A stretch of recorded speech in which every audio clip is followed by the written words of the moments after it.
How to activate followers option in your Facebook account. Hey everybody, this is Nina from Kriya Login Delete. Without any further ado, let's get started. Open up your Facebook from your device and go onto your profile on your top right. Now scroll below and tap on Settings and Privacy. Tap on Settings.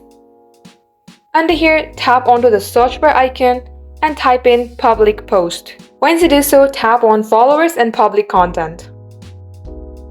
Under Who Can Follow Me, make sure it's toggled on Public. Again, tap on Who Can See Your Followers and your timeline, make sure it's public. And also your audience, make it public. Likewise, turn it all public. Now go back.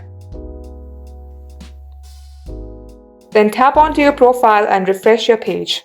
Now tap on the three-dot icon and tap on View As. Just like so, you can see this follow button on your profile.